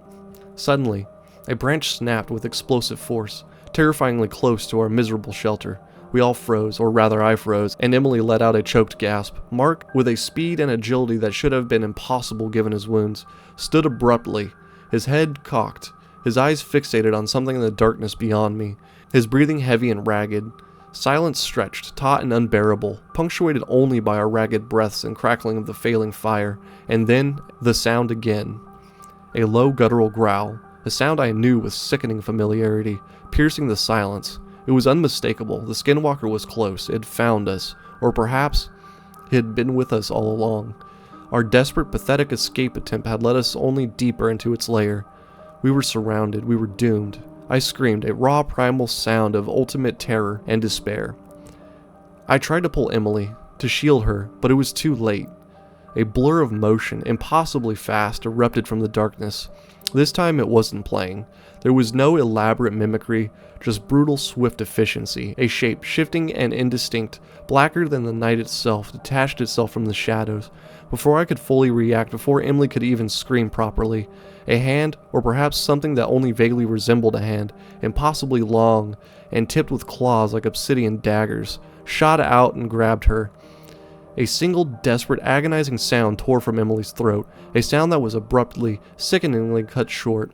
Silence descended again, heavy, suffocating, absolute, broken only by the frantic, terrifying beating of my own heart. Mark, his eyes wide, no longer glowing, but filled with a horrifying mixture of stark terror and something else, something akin to a dark, terrible fascination, pointed a trembling finger towards the shadows where Emily had been. His mouth opened and closed soundlessly, as if trying to form words that would not come. He was paralyzed by fear, or mesmerized by the creature's power. It was impossible to tell. Then it was gone. Emily was gone, vanished in the suffocating darkness of the forest as if she had never been. Only the chilling, fading echo of her last truncated cry remained, a haunting, brutal reminder of our utter vulnerability, our complete and abject failure. The feeling of loss was immediate, raw, a gaping, bleeding wound in my already fragile, shattered hope. I turned to Mark, a wild, desperate question in my eyes. But he wasn't looking at where Emily had been, he was looking at me, and the expression in his eyes, the slight, almost imperceptible smile that touched his lips, was not Mark's. It was cold, knowing, and utterly terrifyingly alien. Then, with a sigh that seemed to come from the deep within him, a sound that was almost content, he slumped forward, his body going completely limp, truly unconscious this time, or perhaps something else, something final. I was alone, utterly and completely alone, left to face the relentless, unimaginable horror of the Skinwalker, its chilling game now focused solely, terrifyingly on me.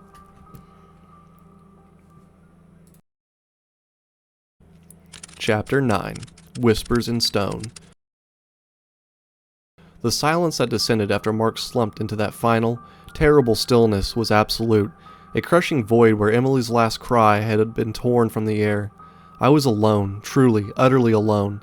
The realization was not a gradual dawning, but a brutal, instantaneous shock that shattered my last, fragile remnants of my composure. My friends, Ben, Emily, Mark, all gone, consumed by the insatiable darkness that had stalked us, that now stalked me. A dry, racking sob escaped me, a sound swallowed by the indifferent, oppressive woods. For a timeless moment I was paralyzed, a frozen statue of terror and grief. Then, instinct, raw and primal, screamed at me to move. I stumbled away from Mark's still form, away from the place where Emily had vanished. I plunged blindly into the undergrowth. I didn't know where I was going, I only knew I couldn't stay. The forest floor was a treacherous, uneven tapestry of roots and shadows, and each step on my throbbing leg was an agony. The hunt resumed, but it was different now, more personal, more focused. The Skinwalker no longer needed to play elaborate games with the group. I was the only prey left. It toyed with me.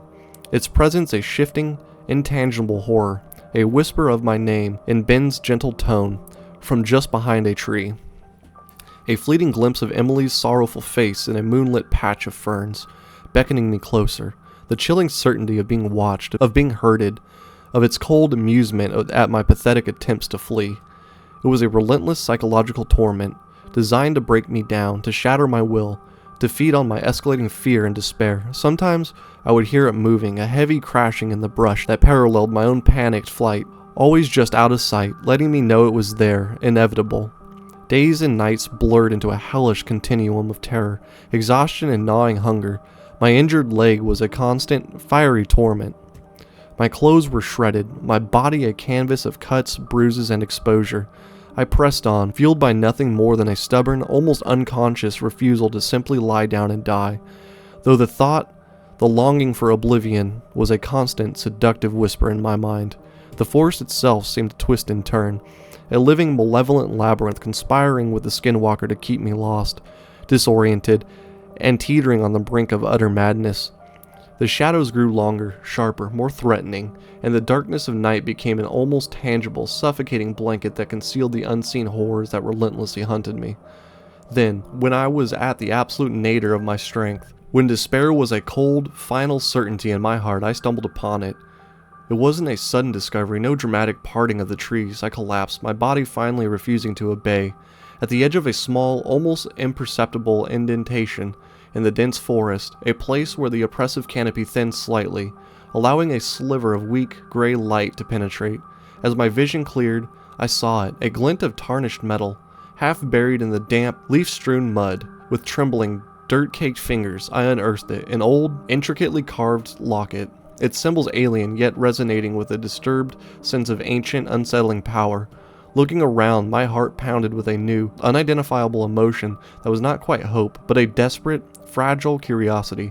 I saw more. Pieces of broken, strangely crafted pottery, tools of bone and stone, unlike anything I recognized. Faded, rotted scraps of textile. The clearing, if it could be called that, was small, almost hidden, yet it felt different. A pocket of unnatural stillness in the otherwise restless, menacing forest. The air here hung heavy, not with the scent of decay, but with a strange, almost palpable energy, a sense of ancient power and profound, time-worn dread. Driven by an instinct I didn't understand, I pushed aside a thick tangle of gnarled roots at the base of an ancient, lightning-scarred oak. Beneath them, half concealed, lay a weathered stone slab. It was covered in faded, intricate inscriptions, a complex language of symbols and pictograms that I should not have been able to comprehend, yet somehow, as I traced the cold, damp stone, a horrifying, intuitive understanding began to dawn on my ravaged mind. It spoke of rituals, of sacrifices, of a being of immense shape-shifting power summoned from the deepest shadows, a creature that fed on fear, on despair, on life itself. It was a chilling, undeniable chronicle of the Skinwalker's origins, a dark history etched in the stone and soaked in the blood of centuries. The grotesque carving depicted its myriad transformations, its ability to shift seamlessly between human and animal forms, and into something else entirely, something formless and ancient, something beyond rational comprehension. The images were nightmarish, horrifyingly yet strangely, dreadfully captivating. They weren't just illustrations. They felt like a conduit, a lingering summons, a testament to the very entity that had systematically destroyed my friends and was now hunting me. The more I understood, the more profound and sickening my terror became. The Skinwalker wasn't just a random predator of the deep wilderness. It was a deliberately cultivated entity, a manifestation of ancient dark rituals, a shadow intentionally unleashed upon the world. It wasn't simply hunting us for sport or substance in the way a normal animal would. It was fulfilling a purpose, a dark, cyclical destiny etched in this very stone, in this very cursed ground. The inscription revealed a horrifying pattern, a repeated cycle of ritualistic sacrifices that had been performed here for untold generations, all to sustain its power, to tether it to this place, and we, my friends and I, had unwittingly stumbled into its sacred feeding ground, becoming the latest unwilling participants in this ancient, terrifying cycle. The chilling realization brought a fresh wave of dread, so potent it almost made me pass out. But alongside it, battling through the despair, a tiny, almost imperceptible flicker of something else ignited within me, a desperate, defiant spark. If the Skinwalker's power was so intrinsically tied to these rituals, to this specific location, then perhaps there was a way to disrupt the cycle, to sever the connection to this place, to weaken it, perhaps even to destroy it. The stone slab, in its final almost illegible lines of carving, hinted at such a possibility, a vulnerability, a flaw in the ancient design that could theoretically be exploited. The creature's power, while immense, was not absolute. It was bound to this location, to this clearing, to this very earth beneath my trembling feet. Severing its anchor, its deep-rooted connection to this desecrated place, might be the only way to stop it. This discovery, this sliver of terrifying, almost impossible knowledge, granted me a temporary, fragile reprieve from the overwhelming terror that had been my constant companion. It gave me a moment to catch my breath, to think, to strategize, even as my body screamed in protest. The relentless chase was undoubtedly still ongoing, the threat was still very real, very immediate, but now I had something I hadn't possessed before. A goal, a purpose beyond mere animalistic survival. The hunt hadn't stopped, it had simply shifted. It was no longer just a desperate, mindless flight from certain death, but a terrifying, desperate race against time, against my own failing strength, to try and undo centuries of encroaching darkness. The weight of the task before me was immense, almost crushing, but the alternative, to be hunted down and consumed like my friends, to become just another forgotten sacrifice feeding its ancient power, was unthinkable. I had to find a way to break the cycle. I had to try and end the Skinwalker's reign of terror. I had to find a way to stop it, not just for myself, for the faint, flickering ember of my own will to live, but for Ben, for Emily, for Mark, for anyone else who might ever again dare to venture into this cursed, haunted forest. The night was deepening around me, the shadows lengthening, sharpening, becoming more menacing with every passing moment. The whispers, which had momentarily receded as I focused on this stone, began to intensify again, insidiously weaving themselves into my thoughts, feeding my fear, tempting me with the sweet release of surrender, of succumbing to the inevitable despair. But I pushed back, my resolve forged in the crucible of unimaginable loss and now hardened by the grim, terrifying knowledge I had gleaned from the ancient, blood-soaked stone, held firm. I examined the symbols again, desperately trying to decipher their hidden meaning, to find a key, a clue to the specific ritual of unmaking, to the core of the Skinwalker's weakness. The carvings were incredibly complex, intricate, almost hypnotic in their disturbing alien detail. They seemed to pulsate with a faint, residual malevolent energy, a dark power that resonated with the unsettling, charged atmosphere of the clearing. As I studied the symbols, forcing my exhausted mind to focus, I began to see a pattern, a sequence, a formula hidden within the chaos of the carvings. It was subtle, almost imperceptible, like a hidden current beneath a turbulent surface, but it was there. It was a key, a terrifying cryptic code that I prayed unlocked the secrets of the Skinwalker's power, its origins, and perhaps, just perhaps, its ultimate, permanent downfall. I spent what felt like hours, though it was probably less, hunched over that cold stone, my fingers tracing the weathered, chilling surface, feeling the ancient, malevolent power that still clung to it. The symbols seemed to whisper their secrets to me, revealing the terrifying intricacies of the ancient summoning ritual, and, more importantly, its inherent, exploitable vulnerabilities. The more I understood, the more I realized the immense, almost suicidal danger I was now in, and was contemplating.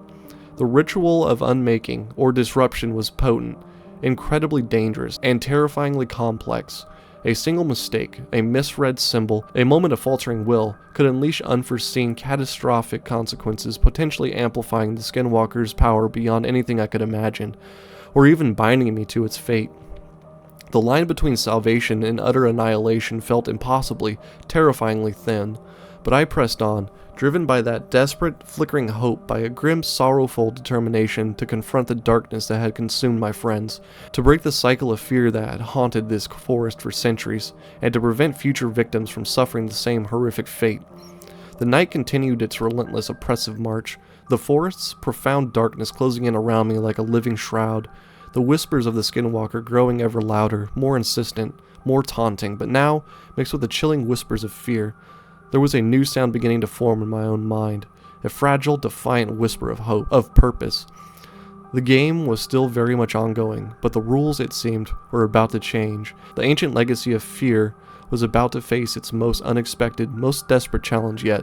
My own will, hardened by unimaginable loss and fueled by terrifyingly newly acquired understanding, was ready to confront the ancient horror that had stalked us through the endless night. Dawn was approaching, and with it a chance, however slim, however terrifying, to rewrite the chilling, blood-soaked legacy of fear that haunted this cursed ancient forest. Chapter 10. A Solitary Reckoning. The clearing, bathed in the weak, ethereal glow of the false dawn, seemed to hold its breath, a silent, expectant arena. The oppressive, menacing whispers that had been my constant tormentors had finally ceased, replaced by an unnerving, profound silence, a stillness so heavy it felt like the air itself had congealed. Yet, the very ground beneath my trembling feet hummed with an unseen, palpable energy, a crackling tension that vibrated up through the soles of my ruined boots.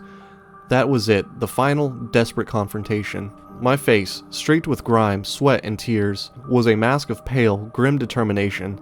I clutched my only physical weapon, a branch hastily sharpened to a crude point.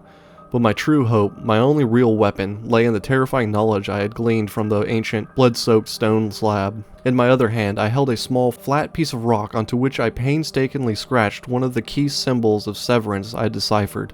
My knuckles white against its rough, cold surface, my eyes wide and haunted, reflecting the unimaginable terror I had endured. Yet deep within them, a desperate, almost feral fire of resolve now burned. Exhaustion was a laden cloak, threatening to drag me into oblivion. But the understanding of the creature's parasitic ties to this very clearing, to this grotesque cycle of fear and sacrifice it had propagated for centuries, fueled a grim, unyielding purpose. The Skinwalker hadn't appeared yet, not in any recognizable form. Its absence, I now understood, was part of its arsenal, another insidious form of psychological warfare, designed to fray the last vestiges of its victim's sanity.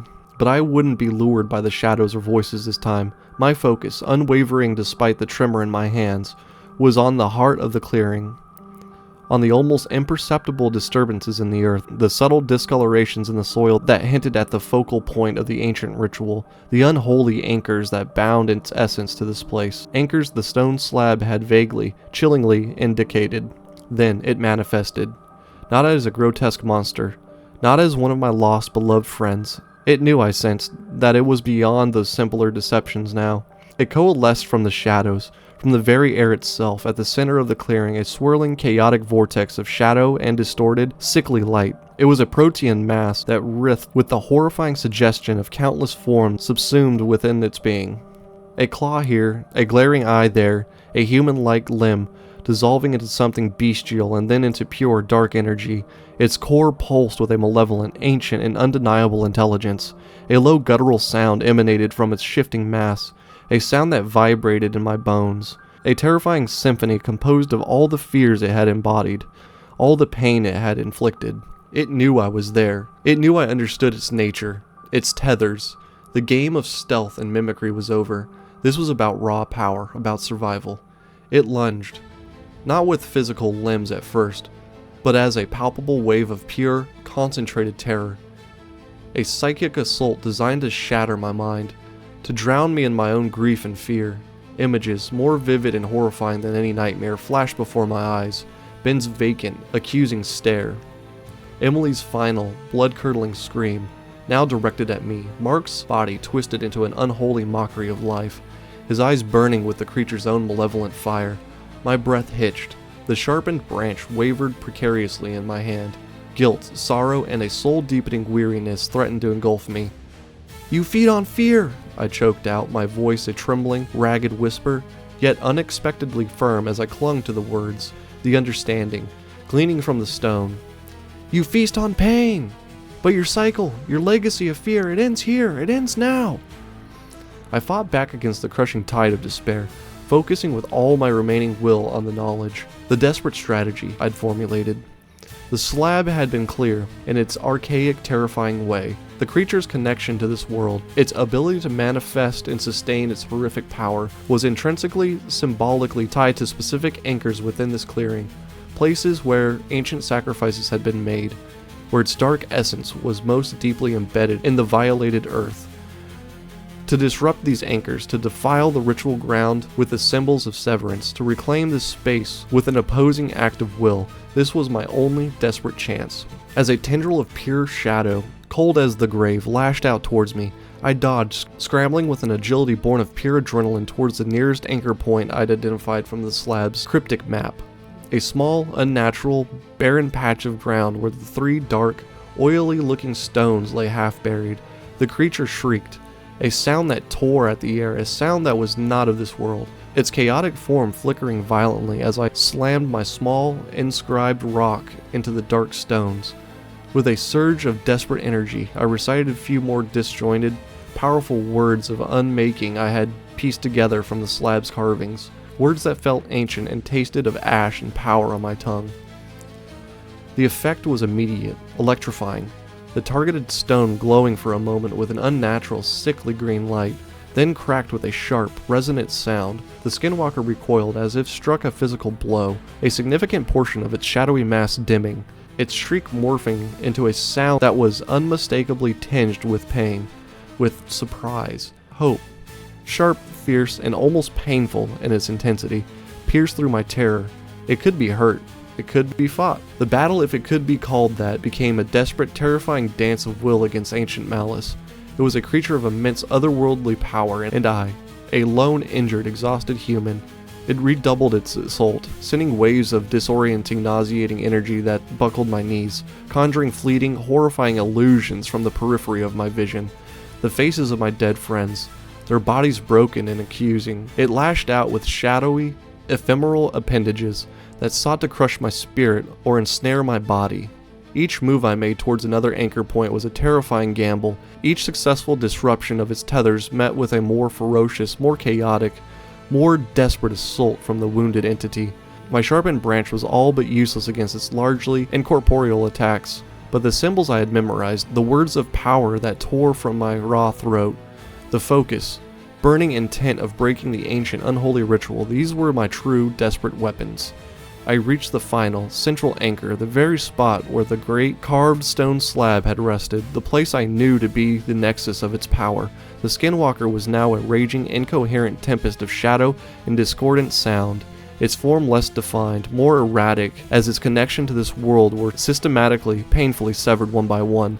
It knew what I intended. It threw the entirety of its remaining considerable power at me, a crushing, suffocating weight of pure despair and primal terror that threatened to engulf my consciousness, to snuff out my very soul. My vision tunneled, my legs trembled violently, threatening to give way. With a final desperate scream that was part utter defiance, part unbearable agony, part sorrowful goodbye to my lost friends, I thrust my sharpened end of my branch deep into the desecrated earth at that central, unholy point, the spot described on the slab as the bleeding heart of the ritual site. Simultaneously, I pressed the last, largest of my hastily inscribed stones against the shivering wood. Pushing it down into the soil, I yelled the final, most potent words of unmaking I had deciphered, pouring every ounce of my will, my grief, my rage, and my desperate, flickering hope for survival, for an end to this nightmare, into that single, irrevocable act. The clearing didn't just pulse, it erupted with a blinding, searing white light, a light that seemed to originate from the disturbed earth where my branch was planted, a light so pure, so intense, it felt like it was scouring the world clean. The Skinwalker shrieked, a sound that was no longer of rage or pain, but of ultimate agonizing dissolution. Its chaotic form caught, illuminated, and then violently, completely unraveled like smoke in a hurricane. The shadows, the whispers, the malevolent sentience that had plagued us, that was it, were pulled screaming and dissolving into the incandescent earth, consumed, neutralized, by the purifying, unbearable light. Then, as suddenly and as completely as it began, the light vanished. Silence, a true, empty, blessedly ordinary silence, the oppressive weight, the humming tension, the ancient dread all gone. The air, though still carrying the faint scent of disturbed earth and something like ozone, felt clean, breathable, almost sweet. I collapsed, my body finally surrendering, trembling uncontrollably, every muscle screaming in protest. My mind, a hollow echoing chamber where unimaginable terror had just resided. The dawn, the true dawn this time, finally broke, its gentle golden light bathing the ravaged clearing, painting the leaves with hues of life, not death. The forest, while still an imposing ancient wilderness, seemed to have lost its malevolent, sentient energy. It was just a forest again. The legacy of fear in this place, at this moment, was broken. I had faced the ancient horror, and somehow, against all odds, I was alive. Chapter 11. The Enduring Echo. The silence that followed the Skinwalker's violent demise was not the peaceful quiet of a resolved conflict, but a heavy, suffocating stillness, thick with the echoes of unspeakable horror. I laid amidst the debris of the desecrated clearing, the shattered ritual stones, my discarded, broken branch, the disturbed earth still faintly warm to the touch. My body trembled uncontrollably, not just from exhaustion, but from the deep, bone-chilling shock that the rising sun, now painted the canopy in hues of gold and rose, could not dispel. Relief, when it came, was a fragile, fluttering thing, quickly overshadowed by the crushing, unbearable weight of what I had endured, what I had irrevocably lost. Ben, Emily, Mark, their faces, their laughter, their final, terrified moments replaying in a relentless, silent litany in the ravaged landscape of my mind. Their absence was no longer just a void, it was a raw, physical ache in my chest, a permanent amputation of my soul. I don't know how long I remained there, a solitary broken figure in that unholy, now strangely pacified clearing. Eventually, a primal, deeply buried instinct for self-preservation, a flicker of life refusing to be extinguished, forced me to move. Each muscle screamed in protest. My injured leg throbbed with a dull, persistent agony, and my mind felt like a hollow, echoing chamber where unimaginable terror had just resided. Driven by a daze of shock, grief, and surreal sense of unreality, I stumbled away from that cursed place, away from the broken stones and the violated earth that had been the Skinwalker's anchor for centuries. I followed the path of the ascending sun, a desperate, stumbling, almost mindless journey towards a world I wasn't sure I recognized anymore, or if it would recognize me. Hours, or perhaps it was days later, time had lost all meaning in that green, indifferent hell. I collapsed at the edge of a seldom-used logging road, a near-skeletal apparition of mud, blood, and torn fabric. It was there a pair of bewildered hikers, their faces a mixture of shock and concern, found me. The return to what everyone called civilization was a jarring, overwhelming cacophony of unfamiliar sounds, sterile environment, and concerned but ultimately uncomprehending faces. The antiseptic smell of the hospital, the barrage of questions from doctors and police, the pitying glances, it all felt alien, intrusive, a violation after the stark, brutal reality of the woods. I recounted my story, or as much of it as I could articulate through the choking haze of trauma and exhaustion. I spoke of my friends, of the whispers, the mimicry, the shifting forms, the ancient evil in the clearing. The police investigation that followed was, I suppose, thorough in its own way. They found our ravaged campsite, the abandoned SUV. They searched the vast wilderness for Ben, Emily, and Mark, but in the end, with no bodies recovered beyond what the forest would naturally reclaim, and only my fragmented, unbelievable tale of testament. Their disappearances were officially attributed to the myriad dangers of the deep wilderness, perhaps a tragic accident, exposure, or even unspecified animal attacks. My desperate insistence on the shape-shifting malevolent entity that fed on fears was met with polite, gentle skepticism, quiet suggestions of trauma-induced delusion, a shared psychosis born from extreme stress and isolation. I saw it in their eyes, my mind understandably broken by the ordeal of losing my friends in some terrible, yet ultimately mundane wilderness accident. I was alone with the horrifying, undeniable truth. The official report, I later learned, concluded with undetermined causes, presumed deceased due to misadventure. The months that followed were a blur of sleepless nights and waking nightmares, a landscape of unrelenting psychological torment. The Skinwalker was gone from that clearing, its power broken there, but its shadows, its chilling legacy, remained deeply embedded within the recesses of my psyche. Every unexpected creak of the house, every rustle of leaves outside my window, every deepening shadow at dusk sent jolts of visceral terror through me, plunging me back into the heart of the unending ordeal. I saw its shifting forms in my peripheral vision, felt its cold, malevolent presence when I was alone in the dark, heard its whispers in the sigh of the wind. The world once familiar, once a place of relative safety and predictable comfort, now felt menacing. Its surface is thin, its foundations unstable, capable of revealing unimaginable horrors at any moment. My trust in reality and my own senses was shattered. Therapy became a lifeline, a torturous, slow, and arduous journey through the labyrinth of my trauma. Dr. Anaya Sharma, a kind, patient woman with wise, understanding eyes, guided me with gentle persistence through the treacherous terrain of trauma-focused cognitive behavioral therapy. We spoke of Ben, Emily, and Mark, of their lives, and of their horrific deaths. We spoke of the unspeakable, of the entity, of the symbols, of the ritual, of the terror, and the crushing weight of my survival. There was no easy answer, no magic cures for the deep, ragged scars etched onto my soul. The diagnosis was complex PTSD, severe survivor's guilt, recurrent dissociated episodes. Progress was measured in millimeters, often punctuated by relapses into debilitating anxiety, paralyzing nightmares, and a profound, isolating sense of unreality. I learned slowly, painfully, to live with the ghosts of my friends, and the ghost of the Skinwalker. The memory of their laughter, their friendship, their shared joy became inextricably, tragically intertwined with the horror of their final moments, making remembrance both a comfort and an agony.